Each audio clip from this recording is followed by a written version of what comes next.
Hello, everyone. Welcome to Barca News. It is November 15th, 2024, and the IFFHS have revealed what club has benefited most from refereeing errors. Also revealed is Barcelona's plans for Ibrahim Diarra. And finally, Marc Casado has revealed in an interview that it was Hansi Flick the reason why he decided to stay. We have a lot to discuss, so let's begin.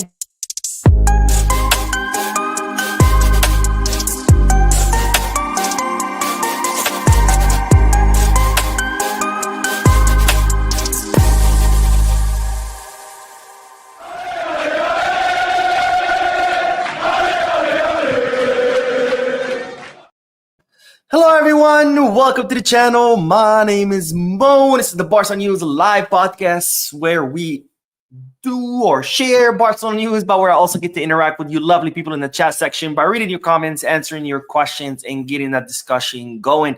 For those of you who will be watching when the podcast ends, I will be putting timestamps in the description and chapters in the timeline in case you do want to skip through the discussion and just listen to the news. Having said all that, make sure to hit the like button, subscribe to the channel, drop a comment if you are looking for any Barcelona jerseys or merchandise like this hoodie, which is my favorite now. Make sure you head to Goal Kits, Kit Bag, or Fanatics. If you are looking to place any sports bets, make sure you hit the bet us. All links are in the description. If you click on them, you will be helping support. You will be supporting this channel, but you would also be helping yourself because you do get access to discounts, offers that otherwise you wouldn't get access to without those links. And with the holidays right around the corner, take advantage of those offers. All right, let's dive right into the news. And of course, the first segment is several bits of news that I've combined together like I always do. And the first one is that Coutinho with the legendary number 10 jersey, the Brazilian legendary number 10 jersey, the jersey that has been worn by the likes of Neymar, Ronaldinho, Rivaldo, Pelé, scored one hell of a stunner last night against Venezuela, even though it wasn't enough to win because Brazil ended up drawing 1-1 against Venezuela. It was one hell of a goal that Raphinha scored from a free kick. Here you can kind of see, of course, I cannot share the video, otherwise I would get flagged for copyright infringement, but you can see it was from, I'll say 3-4 feet outside of the box. And Raphinha put it right into the corner and ended up hitting the post and going inside. But it was one hell of a stunner by Raphinha, who continuously is proven during this season that he is indeed the best Brazilian in the world. And of course, this has not sat well with the Madrid media because instead of celebrating this beautiful goal, instead of, again, celebrating this beautiful goal, because again, this is not Barcelona versus Real Madrid. This is Brazil versus Venezuela. Who cares if it's a Barcelona player who scored it? It's still a beautiful goal. So as a football fan, why not celebrate it? But instead of celebrating Raphinha's goal, what the Madrid media have done, they have published an article with a picture of Raphinha moments before this goal where Vinicius dribbles past the goalkeeper, passes the ball to Raphinha. The goal is empty, but Raphinha ends up missing. And they have dubbed that the biggest fail of the FIFA international break. If you don't believe me, just go to us. They're the biggest Madrid propaganda machine. I don't even want to call them a media outlet.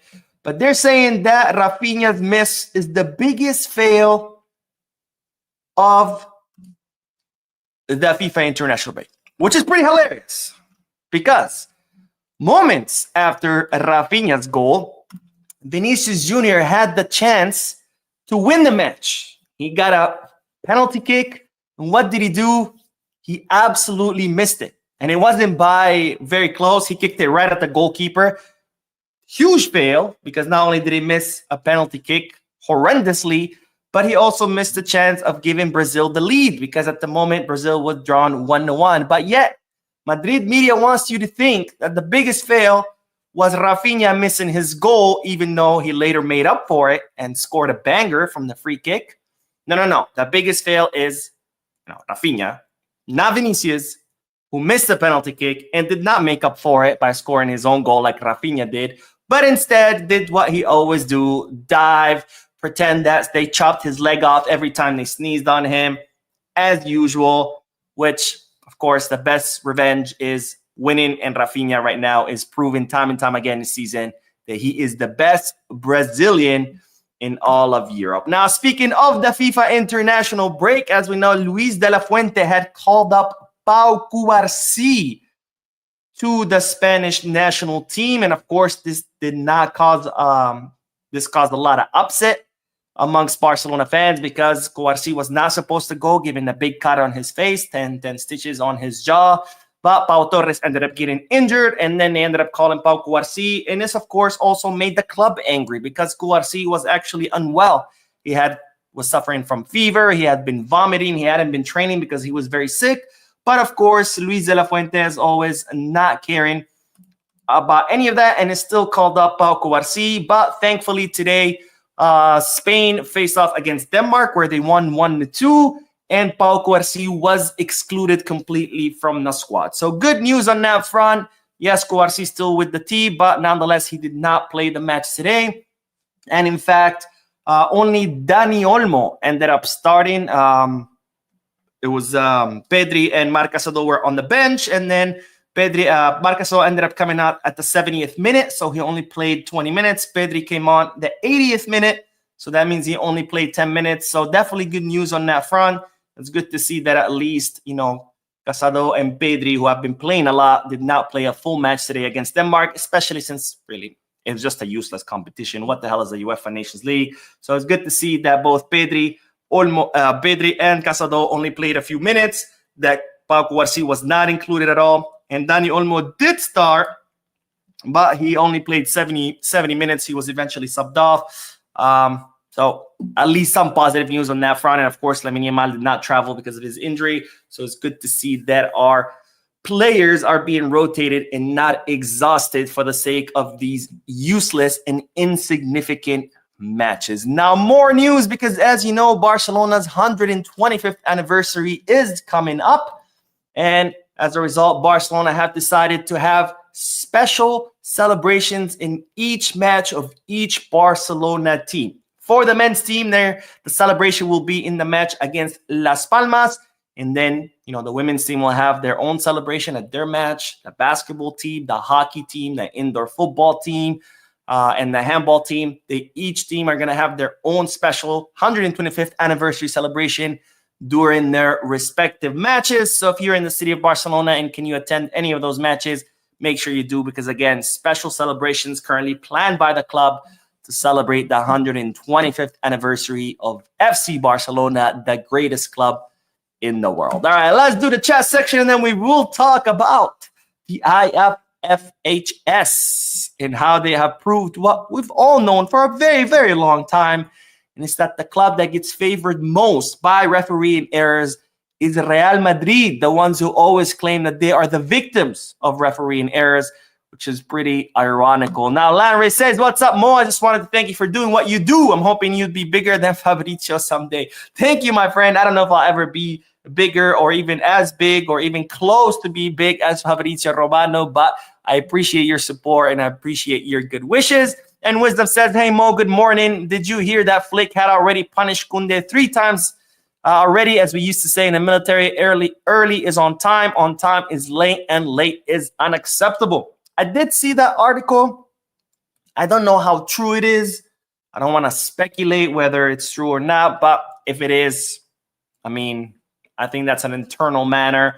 If Koundé is being late and Flick is punishing him, I think there's not much to talk about. I think it will be more of a problem if Koundé is late and Flick is not doing anything about it. That would be a problem because, of course, once you start letting players get away with things, that's when you lose the respect and control of the locker room. But if Flick is handling it, if he is punishing Koundé as he's supposed to for every time he's late, I think there's not much to talk about. And again, I don't really know if that's true or not. So that's why I decided not to make a segment out of it. And Wisdom says, when is your birthday, Mo? My birthday is the same day as the greatest club in the world, FC Barcelona, November 29th. Not 1899, though. I am not 125 years old. It'd be cool if I was. That means I would not age because, I'm 125 and I look like this.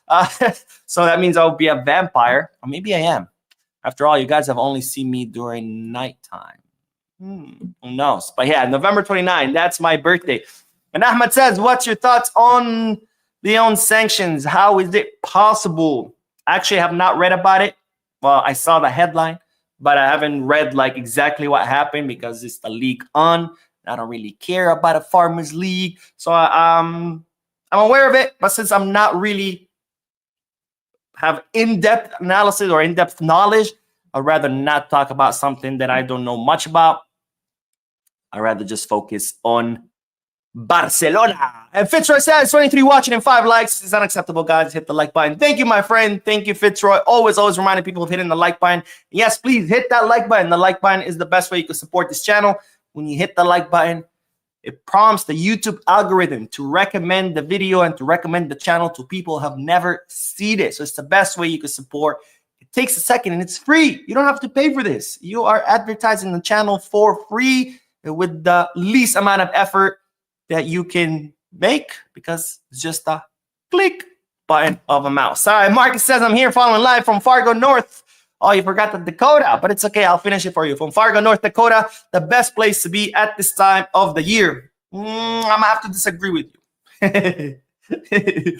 No disrespect to North Dakota, but I don't know if one of the coldest states is the best place to be right now. But I appreciate your love for your home state. All right, let's do news because this one is a doozy, ladies and gentlemen, because today the IFFHS, which stands for International Federation of Football History and Statistics, revealed to the world what we've all known for the longest time, which is that the team that gets favored most by refereeing errors is, of course, I don't even have to finish the sentence, but I'll finish it just in case, is Real Madrid. Now, the IFFHS is an organization that keeps track of statistics, football statistics from all different associations.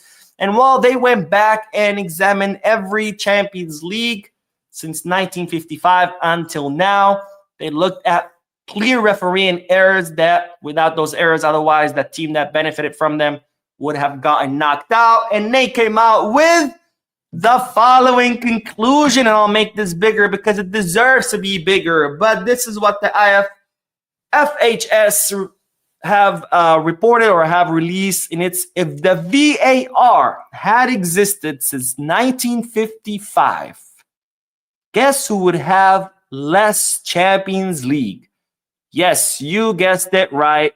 Real Madrid, and by a huge, huge number. Now, if the VAR had existed since 1955 and had caught all these egregious refereeing mistakes, the team with the most Champions Leagues would have been AC Milan with 8, Barcelona in second place with 7, Bayern Munich with 6, Liverpool with 6, and there you have it, ladies and gentlemen. Real Madrid with 5. Yes, you heard that correctly. If VAR had existed since 1955, Real Madrid would have 5 Champions League. Now, this is very concerning, even though we already knew this. But it's very concerning because it just shows how much Real Madrid have benefited from refereeing mistakes, because that's a big difference. We're not talking about, oh, Real Madrid has 15, and with the VAR, they would have maybe 14 or 13 or 12. No, we're talking about from 15 to 5. 10 Champions League that they have gotten thanks to refereeing mistakes. Now, this is not going to change anything. Real Madrid still have 50 Champions League, but just puts into perspective how much Real Madrid benefits from refereeing mistakes. That's a fact. That's not an opinion. You can go back in history, just like the IFFHS has done, and you can see that the team that has benefited from refereeing mistakes is Real Madrid, and this is just one of hundreds of different pieces of information that prove that. Again, that's not an opinion. That is a fact. But the ironic thing is that Real Madrid, they're the ones who are always playing the victim's card. Real Madrid TV for 2 seasons now, publishing documentary after documentary, trashing referees, talking about how they're always the victims of referees. The whole Negreira case. Oh, we lost because of Negreira. No. You lost because Pep Guardiola whooped your ass time and time again. Because Luis Enrique whooped your ass time and time again. Because Messi whooped your ass time and time again. Not because of Negreira, not because of the referees. If you think Pep Guardiola's Barca's dominance was due to referee, you need to stop watching this sport. You need a new hobby, because Pep Guardiola's Barca's dominance was clear as day. And they did not win because of referee mistakes. They won because they were superior, not just to Real Madrid, but to every single team in Europe. That is a fact. Any player, any coach from that era will tell you that. But instead of accepting, hey, for those years we were inferior, which is fine. Sometimes you're on top, sometimes you're not. Barcelona for the past 6-7 years have been inferior to Real Madrid. That's fine, and we admit that. But instead of admitting that, no, they have to cry about referee and they have to cry about Negreira, which again, it's pretty hilarious and it's pretty ironic, because here we go, the IFFHS, not Barcelona, not some media outlet that leans towards Barcelona. No, the IFFHS, a neutral organization who all they do is keep track of statistics and history of football, are proving to you that the team that most benefits from referee mistakes is Real Madrid. We all knew that, but yet here's another proof of what we've known this whole time. So the next time someone starts barking, telling you, we have 15 Champions League, we have 15, just show them this and remind them. Now, if VAR had existed, they would only have 5. And by the way, the 15 Champions League, 6 of them are not even Champions League trophies. 6 of them are European Champions Club or Cup trophies, which is not the same as the Champions League, okay? It was not the same format. It was not even as prestigious. In fact, the biggest clubs when Real Madrid were dominating the European Cup were not even playing in the European Cup. They used to play oh my God, what's that trophy called? The Intercities Fair Cup. That's where the biggest and most competitive clubs played in, the Intercities Fair Cup, which guess who has the most trophies in that tournament? Barcelona with 3. So those 6 European Cups are not Champions League Cups. So right there, if someone tells you we have 50 Champions League, bullshit, you have 9. And by the way, if VAR had existed, you would actually have 5. So don't let them fool you with this fake speech that somehow Real Madrid is the greatest club because we have 15 Champions League. First of all, you don't. You have 9. Second of all, with VAR, you would have 5. So pretty ironic, pretty funny, but nothing new. We always knew this. So Real Madrid, next time you start crying and acting like the victim, just look at this chart. Anyways, let's do the chat section, and then we will talk about Barcelona's plan for one of the most exciting, if not the most exciting, young talent to come out of the African continent, Ibrahim Diarra, ladies and gentlemen. All right, let's do the comments. Where did we leave off? Barca Mama says, so happy to catch the live from Kansas. All right, Kansas is in the house. We have North Dakota. We have Kansas. What other states do we have? Let me know. Man says, hey, Mo, it's 2:35 in the morning in South Africa. Saturday morning here by us. Always good to catch your live. Even I couldn't watch it all the time, but today I'm lucky to be on your live once again. Thank you, my friend, for watching. Thank you for being up late and watching. And I hope you can catch the live more often. And Kurt says, good night, Mo. I hope we don't make a mistake of spending unnecessary money on players when we have La Masia. Yes, we do have La Masia. And I'm a strong believer that we should always look at La Masia for talent. But you cannot build an entire team out of La Masia players. And I'll tell you why. Not because those players are not good enough to build a championship team, but it's because you need the balance, right?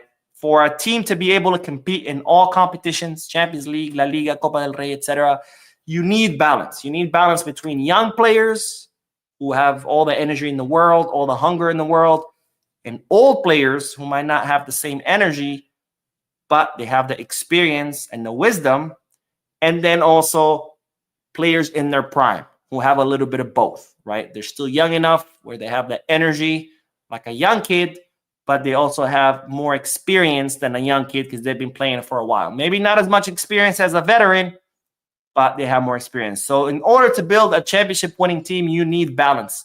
And if you're only going to look at La Masia, you're not going to have that. You're just going to have 26 players who are all teenagers, and they might be amazing, right? Because La Masia players are amazing. Lamine, Casado, Bernal, Gabi, Palde, Cuarci, they're all amazing, but you still need experience. And you can't win championships without experience. And obviously, you're not going to get veterans from La Masia.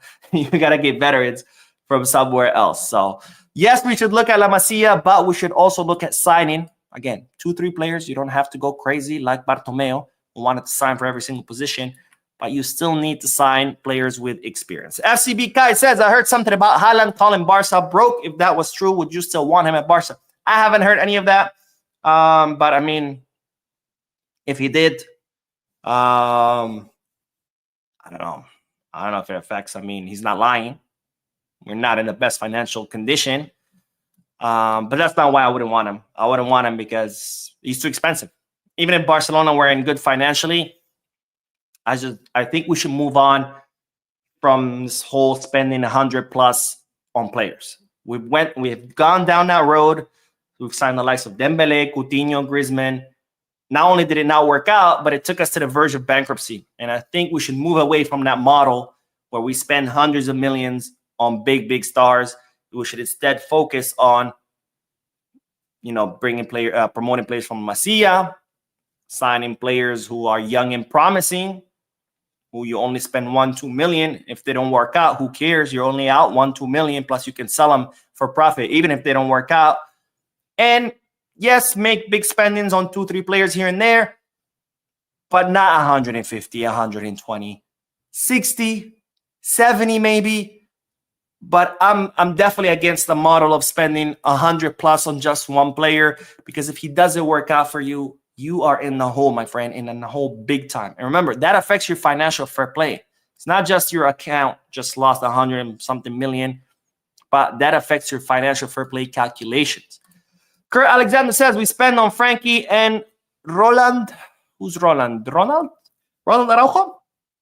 And it don't make sense. We let them go for free, so why not cash in on them in the winter transfer window? Because, as I've explained many times before, players are not property. They're not slaves. You can't just be like, I'm going to sell you. That's it. The player has to agree to it. The club has to want to sell them, and the player has to want to be sold. If the player doesn't want to be sold, there's nothing the club can do. Just look at Ferran Torres. We've been trying to sell him for 2 years now, and he just keeps talking about, oh, I'm the shark, and my mentality now is stronger, and now I'm going to be the best player in the world. And it's like, dude, you suck, but there's nothing we can do. You cannot force players to be sold. They have to agree to it. They are not property. They're not chattel. They're human beings. It's a business contract. Street Fighter says, hey, Mo, very quick question. Is Laporta the owner of every Barcelona sporting group? I don't understand your question. What do you mean if Laporta is the owner of Barcelona sporting group? What do you mean by Barcelona sporting group? And what do you mean? I just don't understand your question. If you could clarify, that'd be great, and I'll be happy to answer it. But anyways, so let's get back to the news, because, ladies and gentlemen, we do have to talk about one of the most, if not the most exciting talents to come out of the African continent, Ibrahim Diarra, the 17-year-old right winger out of Mali, someone that Barcelona have already signed for 1.7 million euros. But of course, the signing cannot be made official, because when you sign players from outside of Europe, you can only bring them to the club once they turn 18 years old. And that's done in order to prevent trafficking, human trafficking. That's why the FIFA came up with that rule. But nonetheless, the rule is there. So if someone is younger than 18 years old, you cannot sign them until they turn 18. Ibrahim Diarra does not turn 18 until December 12th. So December 12th, when Ibrahim Diarra turns 18, that's when Barcelona will be able to bring him. But of course, you cannot make signing until the winter transfer market opens, which will open on January 1st. So on January 1st, Ibrahim Diarra will be officially 18, and that's when this signing will be made official. But nonetheless, the agreement is in place. Barcelona have already paid 1.7 million. So Ibrahim Diarra is coming to Barcelona 100% for sure. But again, we have to wait until he turns 18. Now, what's the news? You already knew that we signed Ibrahim Diarra. The news is that it's been revealed what Barcelona's plan is for Diarra. And the plan is that Barcelona are already working on accelerating the bureaucratic process of bringing Ibrahim Diarra. Now, what does this mean? Well, Ibrahim Diarra, as an African player, in order to play in Spain, he has to get his visa approved, his work permit approved, all this paperwork that Barcelona have to, sorry, my mic is dirty, all this paperwork that Barcelona have to submit to the Spanish government and get it approved. Because, yes, he's a football player, but he's no different than any other worker, right? If you're a doctor or an attorney or engineer and you want to work in Spain and you're not from Spain, you're not from Europe, you have to go through the same process, visa, work permit, etc. And these processes, of course, take a long time because bureaucracy moves very slowly. We saw it very clearly with both David Odro and Abdelaziz Issa, which Barcelona signed over the summer, and they just had their debut a few weeks ago. It took several months because Barcelona were processing the visa, the paperwork, and that took a while. So what does Barcelona want to do? They want to accelerate that process. They're already working on that bureaucratic process. That way, as soon as Diarra turns 18 and as soon as the market opens on January 1st, boom, the player is registered and we don't have to wait months and months for Diarra to arrive in Barcelona. Now, why does Barcelona want to do this? Because they want him, again, as soon as January 1st, register him, bring him into Barcelona and have him start training with Barca Athletic right away so he can start learning and adapting and, making a transition, because Barcelona think that Ibrahim Diarra has what it takes to be a first-team player, and they expect that transition from Barca Athletic to the first team to happen very, very quickly. That's how much Barcelona believe in this youngster. That's how much Barcelona value this youngster. Again, they want to accelerate the bureaucratic process. They want to register him on January 1st, bring him to Barca Athletic, start training, and then within a short period of time, get him promoted to the first team because they think he has what it takes to be a first-team player and to do it in a very short period of time. Now, in order for Barcelona to register Diarra with Barca Athletic, they do have to free up a spot because Barca Athletic get 25 licenses, 25 spots. Right now, all 25 are occupied. So Barcelona are going to have to free up someone. Promote someone, sell someone, loan someone, something. They have to free up a space in order for Diarra to take over that space, start making his transition from the Africa Foot Academy to Barca Athletic and the way Barcelona play, and then eventually become a first-team player. All right, let's do the chat section. And then we will talk about Marc Casado and why he decided to stay in Barcelona. All right, let's see. Where did we leave off? Dash says, Mo, will you drop an edit on Barcelona's 125th anniversary? I'm thinking about it. I'm thinking of making a special video about the history of the club and how it was founded. John Gamper, I think, how many people were? I think it was eight of them, something. The newspaper article that he published asking for people to come play with him and how the whole thing went from like just a bunch of homies playing football matches to the greatest club ever. So I'm thinking about making that video. If I do, obviously, you will see on the channel. Raul says, now Barca fans, Rafael Leao, after seeing his performance against Poland, I've been saying he's much better than Nico, but now they're being reactionary. Leao has been consistent for 4 seasons. My friend, everybody knows that Leao is better than Nico. You have not discovered fire. We all know that Leao is better than Nico. There's no doubt about it. What's the problem?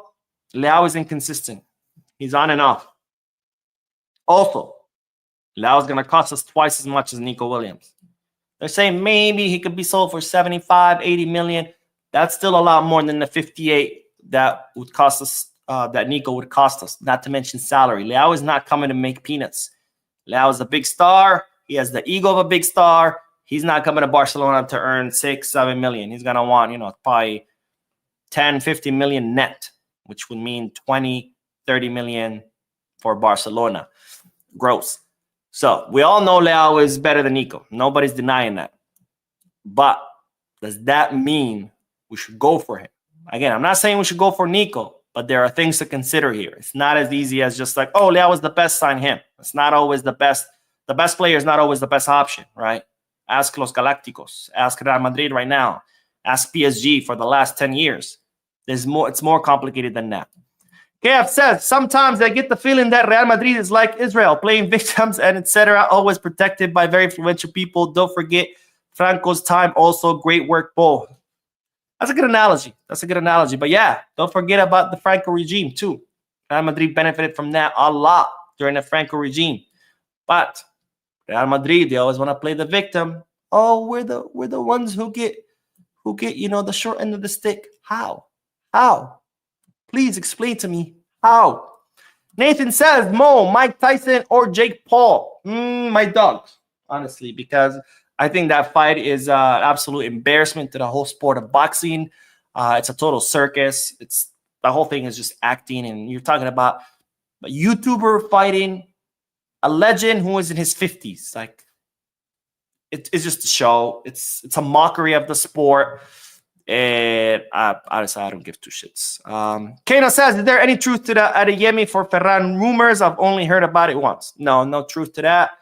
To try to convince any club to trade any player for Ferran Torres is going to be nearly impossible because other clubs have eyes too. We're not the only ones who've noticed that Ferran is not working out. Other clubs can see it too. And no one's going to just, be like, yeah, here's my star player for your failed player. That trade just doesn't make sense to anyone involved.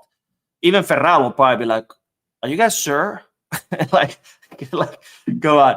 But anyways, let's do the last bit of news and then we'll do more comments. But let's talk about Marc Casado because he's just given an interview. Of course, international breaks are rife with interviews. Everybody gives interviews while they're with their international teams, and he has talked about his that he had during last season because he was not getting minutes with the first team and how he had to get professional help, i.e. psychologists, in order to help him get over that difficult time. Now, this is what Marc Casado had to say. Here, the people around me have helped me a lot because I'm a very ambitious person. You get nervous when you see that you are not having the opportunity.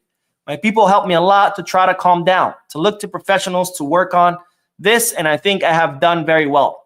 Working with professional people it helped me to be calmer because sometimes not everything depends on you. You can be giving your best, and the coach doesn't trust you. He doesn't put you.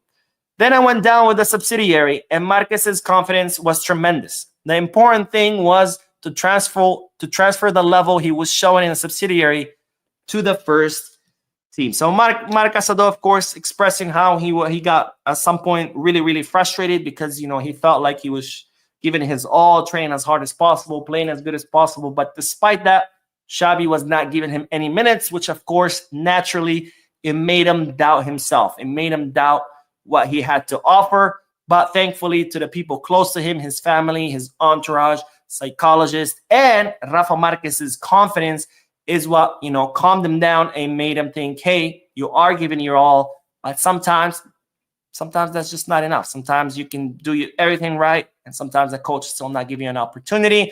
So Casado, they're giving us a glimpse about the struggles he had during last season. Now, Marc Casado was also asked about, the fact that he almost left. Remember, Marc Casado's contract was up.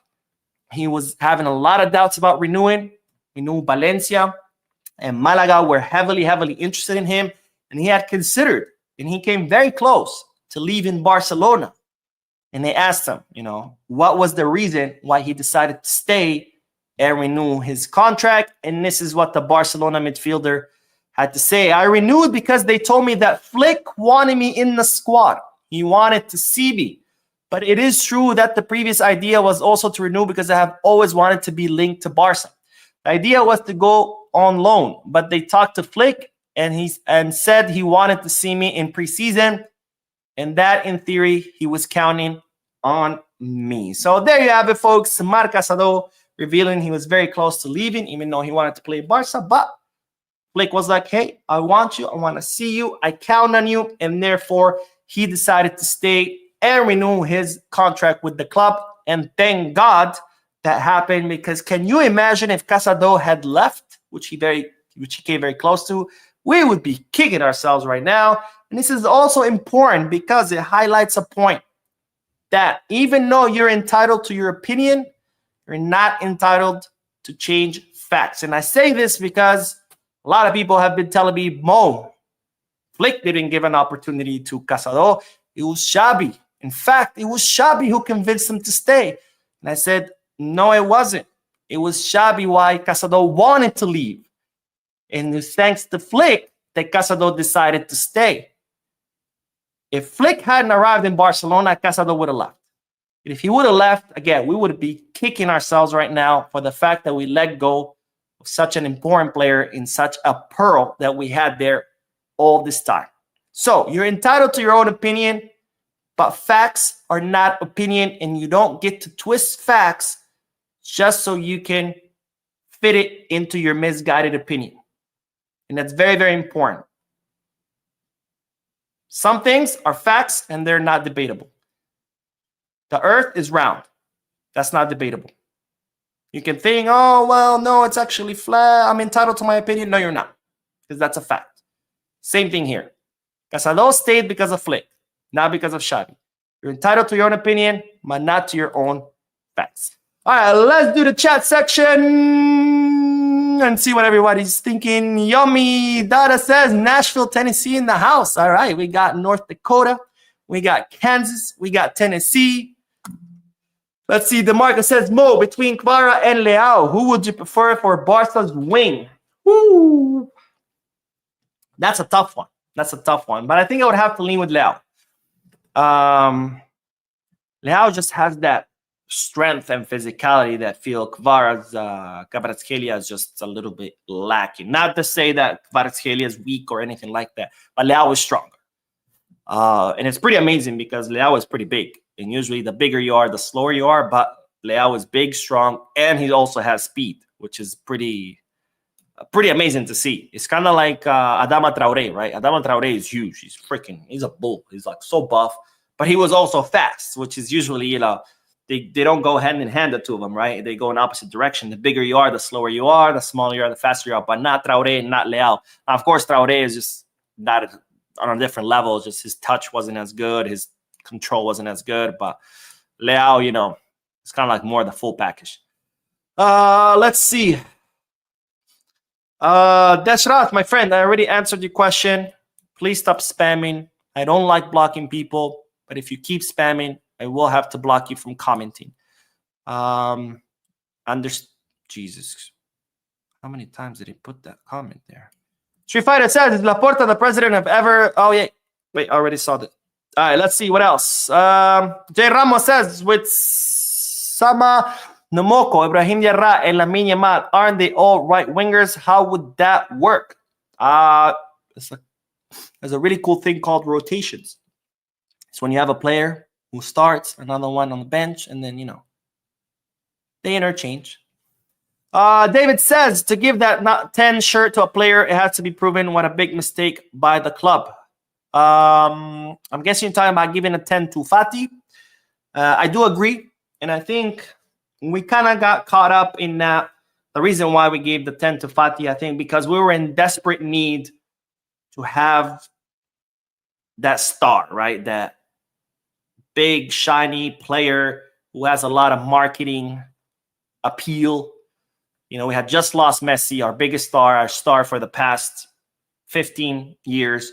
In Barcelona, we're in desperate need to have someone to replace him. Not as in talent-wise, but, it's kind of like the image, the face of the team, right? Every team has a player who's the face of that team, right? Right now, it's Lamine. Madrid, I guess it's Vinicius. They wanted it to be Mbappe, but he's failing miserably. Every team has that player who's the face of the team, who's the big star, who's the guy who sells the most jerseys, who's the guy who gets you the sponsors and all the marketing revenue. And Barcelona were in desperate need for someone to do that, to fill in that spot after Messi's departure. And since Ansu Fati was a kid that had grown up in La Masia, was someone who was showing a lot of promise, I think we just, gave him the 10 in hopes that he could be that face. hoping that he would be Lamine, right? Lamine is someone who grew up in La Masia, a house product, in-house product, who's gonna kill it. And we all thought that's gonna be Ansu, and ended up not being Ansu. Let's see what else. Taiwo says, good morning, Mo. It's 2 a.m. in Lagos, Nigeria. I'm delighted to wait on and watch your program. Bisca Barca. Thank you, my friend, Bisca Barca, and thank you for watching so late, or I guess so early in the morning. And let's see. Bots Chappie says he's right winger, though. So now we have 3 right wingers. I mean, the more the merrier, I guess. Mike Valencia says, Sale train has passed. I don't want... Oh, I think it's talking about Nico, right? Nico train has passed. I don't want Barca coming back for the same guy who rejected us in the past. No one is bigger than the club. Let's see. The Matrix says it will take at least 3 years for Ansu to return better than he ever is. And during that time, he has to do a lot of gym work. Do I believe that Ansu will eventually recover his form? I think I do.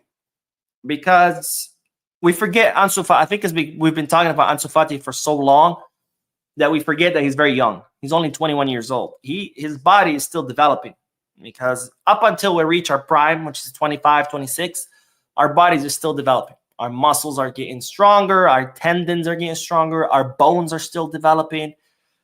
So up to our prime, our bodies are still changing. And I feel like eventually when Ansu Fati hits his prime, his body will finish developing and he'll be strong enough to avoid as many injuries. Not all injuries, because nobody is free from injuries, but to avoid as many injuries as he's getting. I truly believe that. The perfect example of that is Dembele. Dembele spent years getting injured. I mean, this guy, if wind would blow, he would get injured, right? Someone would cough next to him, he would get injured. But now that he's in his prime, all of a sudden, he's healthy, right? He's not getting injured. So I think Fati will get to that point eventually. But what's the problem? We just can't sit and wait for 4 years until Ansu Fati hits that point. We just can't. Since FC Barcelona is an elite club where every season we compete for everything, so we need all of our players at their top level ready to compete for everything. We just can't have Ansu just sitting there and just waiting 3-4 years to hopefully reach his physical maturity and, be less injury prone. We just can't. We can't afford that. We can't afford that time-wise. We can't afford that also money-wise, because Fati has like the 3rd or 4th highest salary. So we can't be paying a player just to sit there for the next 3-4 years, hoping that he eventually reaches his physical prime and become, the player that we all thought. Let's see. Street Fighter says, I was saying, is Laporta the president of every Barcelona sporting group? Like, for example, the Barcelona basketball team. Oh, I see what you mean. Laporta is not the president of any sport team. He's the president of the club, of FC Barcelona as an institution. And part of the institution is all the teams that Barcelona has. The first team, the women's team, basketball, hockey, handball, indoor football, all the academy teams, Barça Athletic, Juvenil A, B, Cadete A, Cadete B, etc., etc. All these clubs are part of the institution of FC Barcelona, and Laporta is the president of the institution. Laporta is not the president of the men's first team. He's the president of FC Barcelona. And part of FC Barcelona is all these teams that the club has. Maddox says, hey, Mo, thanks for the news from Australia. Also, any news on Pau Prim? No news. Nothing new, I guess. I don't know. I haven't heard anything. But thank you. Thank you for watching all the way from Australia, from down under. That was terrible. I apologize. But I hope to visit Australia one day. It's definitely on my list. I would love to go see Australia. And thank you for watching. Bank says, Mo, I'm glad Ronald is back. Now we can make changes at the back as well. Ronald Araujo's not back yet. He's getting close, but he's not back yet. And the Matrix says, Umtiti is the player that make me feel pain the most. Injury and what would make him a legend? Yeah, Umtiti was undoubtedly the best center back in Europe. And if not the best, at least top 2 or top 3. And he gets injured, and the club tell him, get the surgery. He says, no, I want to do conservative treatment because I don't want to miss out on the 2018 World Cup.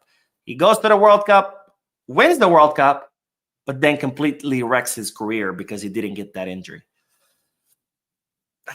I don't know if that was the right decision or not, because yes, he did mess up his career, but at the other end, he did win the World Cup, which is the ultimate thing you can win in football.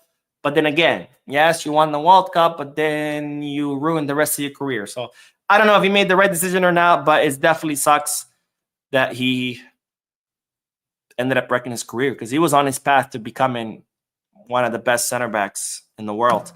FCB Kai says maybe what Fatih need is a whole 90-minute game time.